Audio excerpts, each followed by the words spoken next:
개인적으로는 FTX 거래소에서 이제 파산 이후에 채권자들한테 현금 상환하는 것들이 또 올해 안에 이루어지고 그 자금이 시장으로 유입되면 또 긍정적인 호재로 적용할 수 있지 않을까 생각하고 있고, 이제 추가적으로 우리가 금리가 더 많이 인하되는 부분들도 기대해 볼 수 있잖아요. 연말까지는 일단은 모아가시는 게 좀 좋지 않을까 판단하고 있습니다. 그래도 한 1억 5천에서 2억까지는 아직까지도 저는 열려 있다 생각하고 있습니다.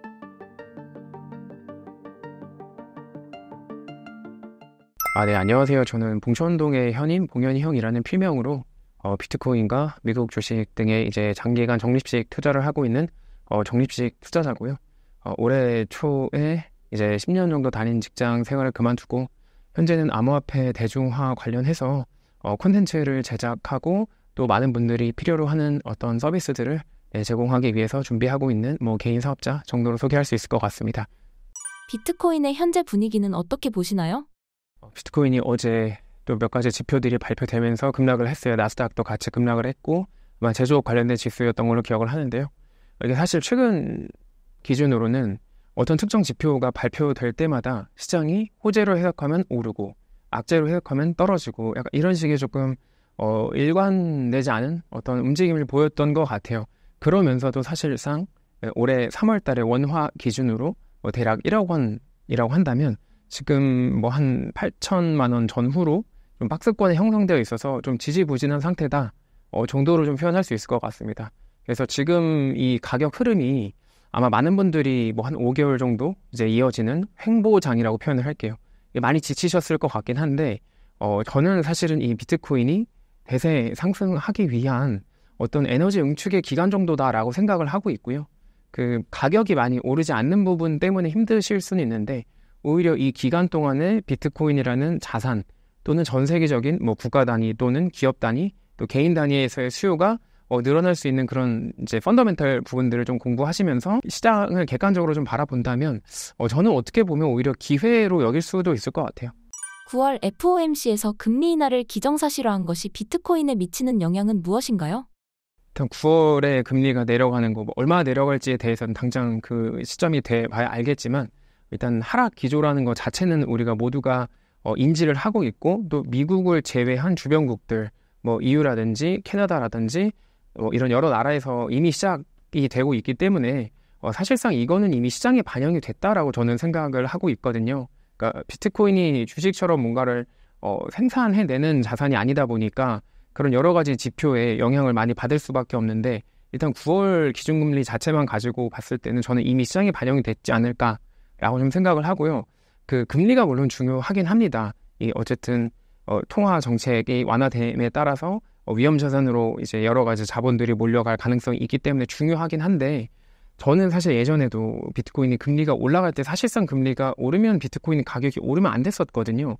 우리가 알고 있는 상식으로는 금리가 오르면 비트코인 가격이 떨어져야 되고 금리가 떨어지면 비트코인 가격이 올라야 되는데 지금 5.5% 최근 기준으로 거의 최상단에 위치한 현재까지도 비트코인은 기준금리가 0%에 가까울 때부터 올랐을 때 지금까지 보면 거의 한 3배 이상 오른 상태라서 저는 그냥 금리가 내리면 무조건 오른다 이런 것들보다는 그냥 우리가 변화하는 세상에서 비트코인이라는 신생 자산의 펀더멘털, 그러니까 공급은 정해져 있으니까 수요만 체크하면 되겠죠. 근데 비트코인을 살 수 있는 주체가 국가, 기업, 개인 딱 이렇게 3개라고 한다면 그 3개 각각에서 수요가 늘어나는지에 대한 체크만 하면은 금리 이런 지표나 어떤 경제 지표, 소비자 물가 지수라든지 제조업 지수라든지 혹은 또는 그런 고용 관련된 지표 같은 것들에 일희일비하지 않고 떨어질 때마다 매수할 수 있는 어떤 그런 근거로 좀 활용할 수 있을 거라 생각하고 있습니다.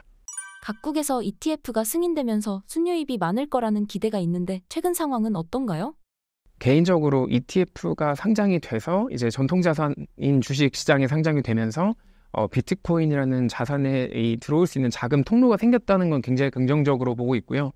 그런 측면에서 어쨌든 비트코인이 작년 초 2천만 원 초반대에서 현재 8천만 원까지 그 영향, 그 반감기 영향까지 다 해가지고 이제 많이 늘어났다라고 보고 있어가지고 우선은 그 측면에서는 전 긍정적으로 보는데 우리가 지금 최근 보면은 ETF 상장 이후부터 ETF의 인아웃플로우를 계속 체크를 하잖아요. 근데 저는 사실은 ETF의 인아웃플로우보다는 그 총양 자체가 좀 중요하다라고 생각을 하고 있고 첫 번째로 두 번째로는 거기서도 기관 비중이 얼마나 되냐가 사실 중요하다고 생각하거든요. 왜냐면은 개인 기준으로는 대부분의 국가에서 비트코인을 살 수 있기 때문에 사실상 상장된 ETF 통해서는 기관들의 자금 유입이 많이 될 거다라고 이제 많은 분들이 기대를 했는데 제가 뭐 최근 기준은 아니고 한두 달 전 기준이긴 한데 아직도 그 ETF 전체에서 기관 비중보다는 개인 비중이 많이 높더라고요. 그래서 그런 부분을 좀 체크하면서 보시면 좋을 것 같아요. ETF 자체는. 예상과 다르게 기관의 유입이 느린 이유가 무엇인가요? 시간이 부족하다라고 저는 생각을 하고 있습니다. 이게 잘 돌아보면 이제 ETF가 미국에서 상장된 지 겨우 한 6개월 정도, 7개월 정도 됐나요? 올해 1월 달 기준으로 7개월 정도 됐다라고 이제 판단을 하고, 그러니까 개인이 봤을 때는 7개월이 굉장히 긴 시간이지만 사실상 뭐 기관이든 이런 여러 가지 펀드에서 현물 ETF를 이제 포함시키려면 뭐 검토하는 과정들도 필요할 거고 또 많은 사람들의 인식이 바뀌는 시간도 필요하니까 우리가 무슨 이게 상장이 됐다고 바로 기관이 다 몰려오고 사실 이런 건 아니라고 생각해가지고 오히려 기관 비중이 높지 않은 부분들에 있어서 저는 좀 긍정적으로 보고 있어요. 아직도 이제 참여할 여지가 많이 남아있다라고 좀 이렇게 판단을 하고 있습니다. 친암호화폐 성향의 케네디 주니어가 대통령 선거를 포기하고 트럼프 후보를 지지한 것이 비트코인에 미치는 영향은 무엇인가요? 아무래도 이제 한 3위 정도의 이제 무소속의 후보였죠. 그 케네디 주니어가 이제 후보에서 이제 물러나면서 그 표를 이제 트럼프가 조금 더 흡수할 수 있지 않을까 약간 그런 기대감 때문에 시장이 잠깐 반응했었던 것 같고요. 그 이후로 현재까지는 또 이렇게 조금씩 떨어지는 흐름이니까 네, 그런 식으로 좀 봐야 될 것 같아요. 일단 시장 자체는 트럼프가 당선이 되는 게 암호화폐 시장이 더 긍정적일 거다라고 해석을 하고 있는 건 맞는 것 같은데 개인적으로는 누가 되든 상관없다고 생각하고 있습니다. 작가님은 이번 미국 대선 결과가 비트코인에는 큰 영향이 없다고 보시나요? 네, 개인적인 생각을 말씀드리면 작년에 제 책에다가도 양당의 어떤 후보가 나오든 암호화폐 시장 자체는 긍정적일 거다라고 이렇게 예상 조심스럽게 쓴 내용이 있는데요. 물론 이제 트럼프가 암호화폐에 대해서 조금 더 적극적인 입장을 취하고 있지만 해리스, 그러니까 민주당 진영에서도 사실상 거의 박빙의 상황에서 이 암호화폐 유권자가 한 2천만, 3천만 명 정도 된다라고 이제 추정이 되고 있거든요. 미국 기준으로. 3억 정도의 인구 기준으로 한 10%인데 그 표를 지금 놓칠 수가 없기 때문에 긍정적인 스탠스로 갈 수밖에 없다라고 일단 첫 번째 생각을 하고 있고요. 두 번째로는 사람들이 민주당은 약간 반암호화폐적이다라고 이렇게 표현을 하고는 있는데 사실상 이더리움과 비트코인의 현물 ETF를 승인한 게 바로 바이든 정부거든요. 예, 그래서 그런 측면에서 오히려 지금 최근 어떤 설문조사나 이런 통계기관에서는 오히려 상관이 없다라고까지 나오는 어떤 주장들도 있습니다. 최근 기준으로는. 그래서 그런 부분도 좀 눈여겨봐야 될 것 같아요. 누가 되면 좋고 안 되면 좋고 이런 거는 큰 흐름에 있어서 이게 저희가 봤을 때는 제대로 된 해석이 아니라고 생각을 하고 있고요. 지금 미국이라는 나라가 어떻게 보면 다시 체제 경쟁을 하는 것처럼 보여지는 식으로 좀 다극화가 되어가고 있는 과정에서 러시아라고 하는 이제 국가에서 최근에 이제 비트코인 채굴, 암호화폐 채굴이죠 정확하게는 채굴에 대한 법안도 통과가 됐고 국제 결제나 또 그 다음에 모스크바에도 이제 여러 가지 암호화폐 거래소 설립에 대한 움직임이 그냥 루머 수준이 아니라 좀 구체적인 정황들이 드러나고 있어서 그냥 어떤 대선 후보가 되던 당선이 되던 저는 이 암호화폐의 우호적인 그 방향에는 사실 별로 차이가 없을 거다라고 생각을 하고 있고요. 그리고 지금 현재 기준으로 그 비트코인을 가장 많이 보유한 국가가 미국이거든요. 한 21, 2만 개 정도로 지금 확인이 되고 있고 미국의 ETF가 100만 개 이상 가지고 있고요. 그 다음에 미국에 있는 상장사 마이크로 스트래티지나 테슬라, 마라톤 디지털 홀딩스 등등등 이제 상장사, 비상장사 합쳐서 비트코인을 미국에서 본토에서만 160만 개 이상 갖고 있거든요. 그러면 지금 현 시점에 비트코인이 떨어졌을 때 가장 큰 손해를 보는 국가가 미국이고요. 현 시점에 오르면 가장 많은 이익을 보는 국가가 미국이거든요. 네, 그래서 그런 측면에서 비트코인을 선택을 했다면 이 미국과 같은 배를 탔다 정도로 이제 생각하시고 좀 안정감을 느끼셔도 될 거라고 생각합니다. 경기 침체가 비트코인의 가격 사이클에 미치는 영향은 무엇인가요?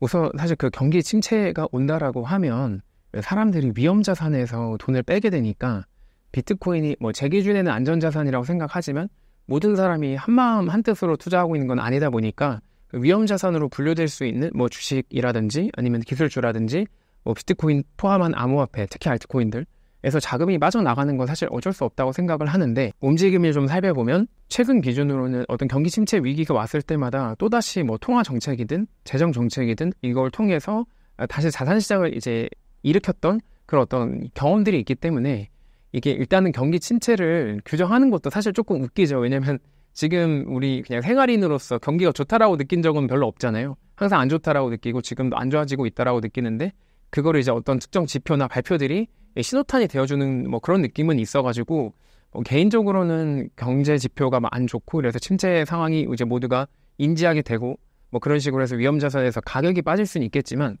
저는 비트코인의 본질은 안전 자산, 금과 같은 성질을 갖고 있기 때문에 그 수요가 다시 들어올 수도 있고, 그래서 어떻게 보면 그런 이제 침체에 관련해서 너무 공포에 빠지지 않았으면 좋겠고, 또 동시에 아까 말씀드린 것처럼 경제 위기 상황이 오면 또 국가가 개입해가지고 여러 가지 정책을 쓸 수도 있기 때문에 좀 타이밍을 맞추기보다는 뭐 주식이든, 전 주식도 투자하지만 주식이든 비트코인이든 자산의 펀더멘탈을 계속 보면서 이제 투자를 하는 게 옳지 않나, 이게 좀 원론적인 얘기긴 한데요. 저도 실제로 그렇게 하고 있고요. 네. 비트코인 가격 변동성이 큰 이유는 무엇인가요? 그러니까 지금 비트코인 가격의 변동성이 큰 이유가 사실은 이유는 정확하게는 알 수 없을 것 같아요. 그냥 사람들이 그렇게 반응을 하기 때문에 저는 가격의 변동성은 좀 크다, 뭐 이렇게 생각할 수밖에 없어요. 왜냐하면 제가 생각하는 비트코인의 펀더멘탈이랑 시장이 생각하는 펀더멘탈은 당연히 시차가 있을 수 있고 다를 수 있잖아요. 그래서 그런 측면에서 재밌는 게 4월 달에 이란 이스라엘 이슈 지정 리스크가 커졌을 때는 비트코인이 하락을 했거든요. 근데 반대로 최근에 한두 달 이내에도 이란 이스라엘 이슈가 불거졌을 때는 또 상승으로 올라왔고, 그러니까 이 시장을 바라보는 사람들의 심리가 아직은 안정화되어 있지 않다 보니까, 우리가 금은 안전자산이다 뭐 이렇게 명백하게 이거는 뭐다라고 정의하는 그런 것들이 시장이 있는데, 아직도 비트코인이나 암호화폐는 그런 류의 이제 평가가 명확하게 갈리지가 않기 때문에 제가 봤을 때는 그래서 더 변동성이 좀 크게 느껴질 수 있을 것 같아요. 그래서 이 초창기 자산이라고 표현을 할게요. 이게 아직 성숙하지 않은 미성숙 자산을 투자할 때의 변동성은 사실은 어쩔 수 없는 부분이라고 생각하거든요. 안정적이면 뭐 부동산 이런 것들 투자를 했었어야겠죠. 그래서 이 그냥 자산, 미성숙한 자산의 자산이 성장해가는 과정에서 어떤 특정 이슈에 논리 없이, 일관성 없이 위아래로 흔들리는 것들은 어쩔 수 없는 부분이라고 생각을 하셔야 될 것 같고, 대신에 그만큼 기회가 있겠죠. 그리고 현실적으로 비트코인의 변동성이 크다고 하지만 어떻게 보면은 과거 대비해서는 변동성이 계속 줄고 있거든요. 변동성을 체크하는 지표도 우리가 일 단위로는 비트코인이 아마 더 변동성이 심할 텐데, 월 단위나 주 단위 기준으로는 웬만한 나스닥 대표 종목만큼 줄어들고 있어서, 그게 줄어들고 있다라는 것도 하나의 펀더멘털로 측정 지표로 삼을 수 있을 것 같아요. 비트코인 가격 변동성을 활용한 투자 전략은 무엇인가요? 제가 개인적으로 하는 것들에 대해서 말씀을 드리면, 우선 저는 비트코인 뭐 레버리지나 뭐 이런 걸 사용하진 않고요. 인버스에 투자하고 있진 않고요.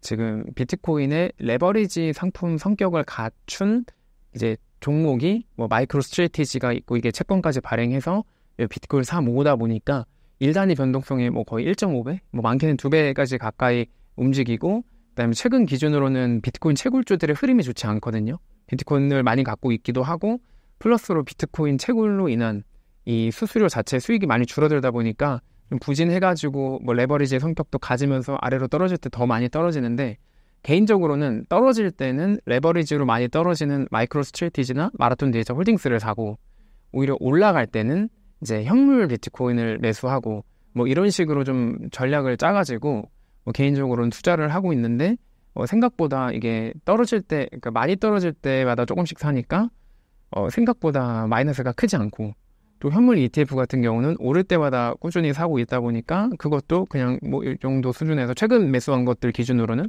그래서 이게 많이 오르지 않은 게 스트레스 뭐 이렇게 되진 않고 있고요. 그냥 저 기준으로 최근 올해 매수한 것들은 저도 수익률이 똑같을 수밖에 없잖아요. 그러니까 크게 이렇게 뭐 이렇게 좀 손해보거나 이런 상황이 아니어가지고, 또 그런 부분에 좀 활용하실 수 있을 것 같아요, 유용하게. 현재 같은 비트코인의 조정기에 어떻게 투자 전략을 세워야 하나요? 저는 하락장이나 조정 횡보장에 부자가 탄생한다라고 생각하거든요. 그러니까 남들이랑 저는 반대로 역행하는 투자를 해서 사실상 수익을 많이 냈었던 경험이 있어가지고, 이런 시기를 조금만 마음을 다 잡으시면서 이 횡보장 또는 하락장에 결과적으로 많이 사야지 상승장 때 수익이 나는 건데, 많은 분들이 상승장에 들어와서 더 많은 상승을 기대했다가 이제 하락하거나 횡보하면 이탈하는, 아마 지금 시점이 막 이탈하시는 분들이 가장 많을 것 같아요.